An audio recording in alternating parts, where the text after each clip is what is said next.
An automotive industry expert here, John Gorham, he's just come out and said you'd have to be crazy to buy anything except a Tesla electric car in 2024. Is he right? Is he wrong? What are his reasons for saying this? Well, when I first heard John say this, I thought, hang on a minute, there's a lot of good EVs that are not Teslas. And then I went and I heard what he had to say. It's quite interesting. Hello, my friends. Welcome to the channel. I'm Sam Evans. You're watching the Electric Viking. Now, John is essentially saying, John Gorham, he's essentially saying you should buy a BYD, you should buy a Tesla, you shouldn't buy a Hyundai or, to be honest, any other electric car. You should be buying a Tesla. And he even says you'd be crazy to buy anything except a Tesla in 2024. Now, if you're wondering who this guy is and why I'm quoting him, he does have quite a lot of experience, and I've got to say, this certainly gives him some credibility. So John is a very experienced New England Motor Press Association member, and he's an expert vehicle tester. So he doesn't just talk about cars, he drives them and he knows a lot about them. John completed an engineering program with a focus on electric vehicles, and this was followed by 2 decades of work in high tech, biopharma, and the automotive supply chain before becoming an expert electric vehicle news contributor.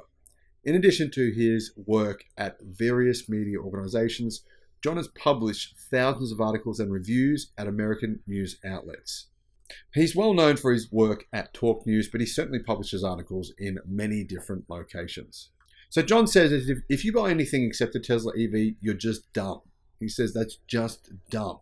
Now, I don't think he's actually a hardcore Tesla brand fan either, which is surprising. Anyway, he says, as ridiculous as this may sound, 28 years into the modern age of EVs, the industry has not yet standardized on an electric vehicle fast charging connection.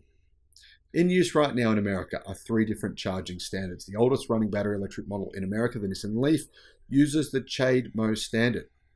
Tesla's first vehicle, the Roadster, didn't have DC fast charging capability at all. Newer Teslas since 2012 use what is now called the NACS connector.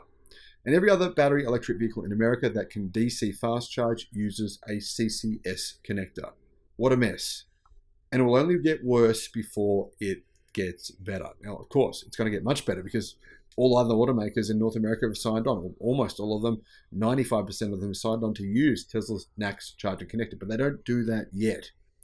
The big switch, the biggest news in 2023 is that all brands are switching.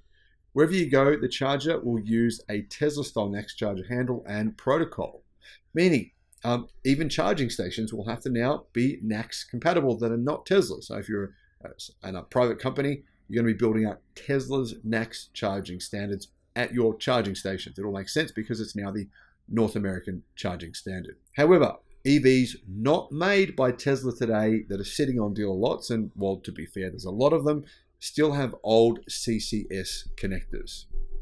John says, hilariously, the Biden administration, along with Congress, passed a massive funding bill to help spur new charger infrastructure in order to tap into this giant pool of taxpayer largesse. The companies doing DC fast charger installs using your tax dollars were required to adopt or include the now defunct CCS type connector. Going forward, nobody will be producing a CCS car anymore, as in they won't exist.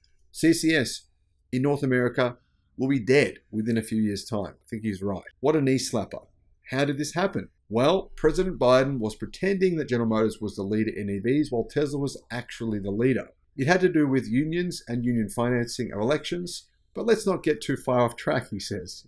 Once Ford made the leap, all other automakers followed Ford to using NACS charging connectors as a standard. General Motors followed. On GM's website, it says pretty much this. General Motors will begin to integrate the North American charging standard NACS in new EVs starting in 2025, and Ford says the same thing on their website. Could it be any more obvious why the Chevy Equinox is delayed and the Blazer, the Hummer, the Lyriq, and the Silverado are slow rolling off production lines? Following GM and Ford, there was really only one automaker left to watch, and sure enough, the Hyundai Kia Genesis triplets all decided to jump on the NACS bandwagon. Although Hyundai's brands went fast making the announcement, they are going to be among the first to ditch CCS. Hyundai says on its site, in the United States, all new or refreshed Hyundai EVs will come exclusively with a NACS charging port beginning in Q4 of 2024. That's less than 10 months from now.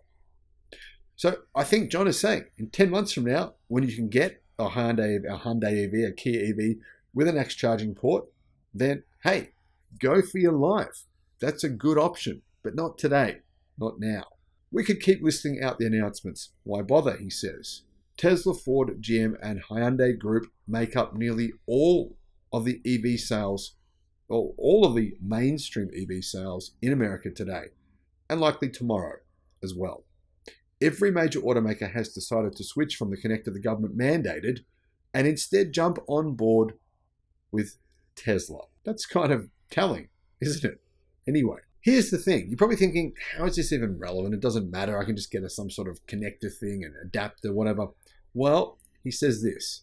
We are trying to make our story as simple to understand as possible. So we're using the terms connector, standard, and charger loosely to explain the shift. In fact, the switch to NACS is more than just the plug and the socket change.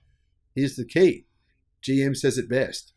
GM will also integrate the Tesla supercharger network into its vehicles and mobile apps, helping drivers quickly and easily locate, pay for, and initiate charging at available Tesla superchargers. Who wants one of the old-style CCS cars that can't do all of that? So it's not just about the plug. It's about the software. It's about the system integration. It's about having the ability for your car to actually integrate all of that into your daily experience of finding a supercharger, of charging your EV. That's a good point. Something that most people haven't considered. In case it isn't clear, 2024, he says, is the beginning of the end for CCS charging. 2024 is one of those weird years in the automotive industry when the products being sold by many top brands are already outdated and in some sense, completely obsolete. During their usable life, the world will have abandoned the connector they're going to be burdened with. It won't happen immediately, but as time passes, the CCS standard will probably be like CHAdeMO, hard to find, often broken, and replaced by the new standard. So what happens to your old CCS-equipped electric car? Well, here's what John says. The last remaining CCS-equipped electric cars will see an even steeper decline in value than the ridiculously steep depreciation curve EVs already have. And this is what I think he's saying.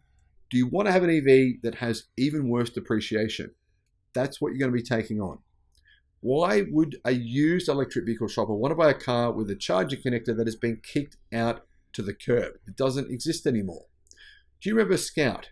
It was a navigation system that Toyota adopted just as everyone else on the planet was moving to Google Maps and Waze via Android and Apple phones. I've got a friend who had that and he said it was terrible. Anyway, he had Scout I'm talking about.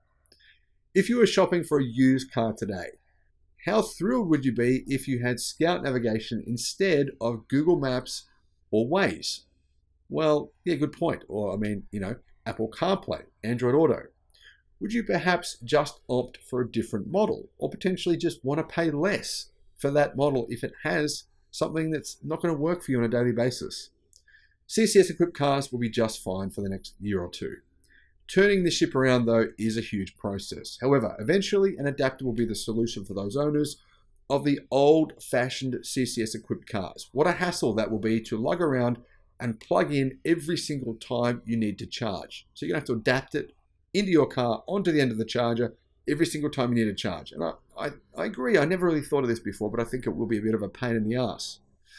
Will the adapters allow for full-speed charging? Will they make your charging speed slower? Well, possibly.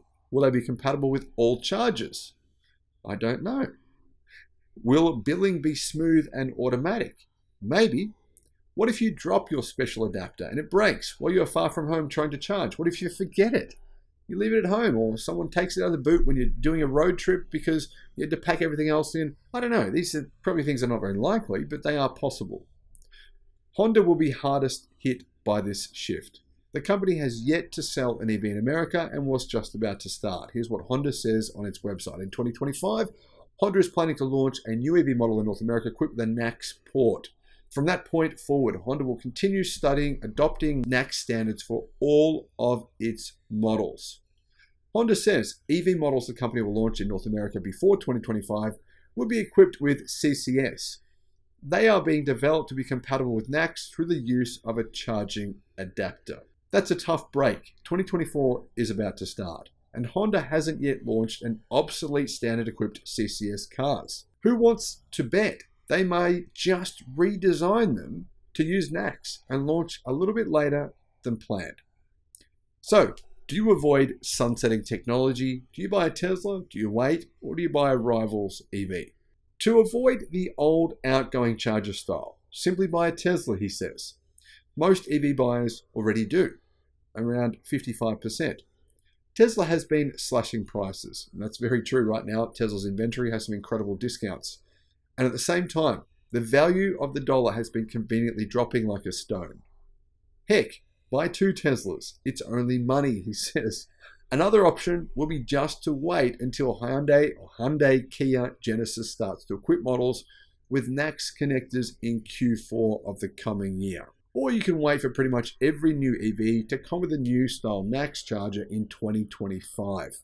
Let's face it, the new EVs on the way, like the Silverado and Equinox, look pretty good, but they are still a ways off. So John says this: why would you want to be the last CCS EV customer? Most states still have less than 10% of battery electric vehicle new car sales, and Tesla still dominates the volume of EVs being sold today. If you own a vehicle today that runs adequately, think hard before you rush out to buy a vehicle that even the manufacturer admits will be old technology within a year. Tesla EVs, plug-in hybrids, and even hybrids offer a great alternative. Why be the last buyer of an old style EV? Do you guys agree with these comments? Do you think John's right? I think this is a real tough one, but I can see his point. Let me know what your thoughts are. Thank you for watching.